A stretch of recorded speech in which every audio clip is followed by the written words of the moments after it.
ভোর রাতে যখন সাহরি খাইতে উঠবেন, সাহরি খাওয়ার পর ফজরের আজানের আগে আপনি 10 মিনিট 5 মিনিট একটু আল্লাহর কাছে ক্যাবলামুখী হয়ে হাত তুলে রুমের লাইটটা বন্ধ করে একটু আল্লাহর সাথে কথা বলবেন। মানুষের সাথে বহুত কথা বলছেন, আল্লাহর সাথে একটু কথা বলে দেখেন। আল্লাহর সাথে কথা বলার স্বাদ আছে ভাই, অনেকে জীবনে একবারও এই স্বাদ পান নাই। একটু কথা বলে দেখেন, ভোর রাতে সাহরি খেতে উঠলে 10টা মিনিট একটু হাত তুলে কথা বলেন। কিভাবে কথা বলবেন?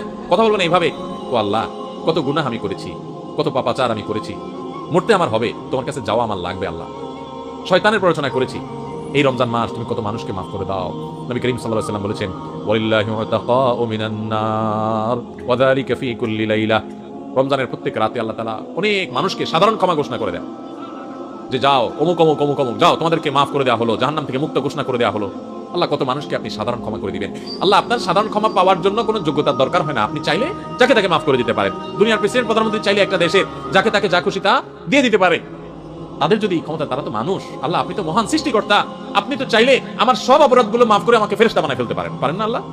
তো আল্লাহ আপনি আমাকে মাফ করে দেন, এটা আল্লাহর সাথে কথা বলবেন।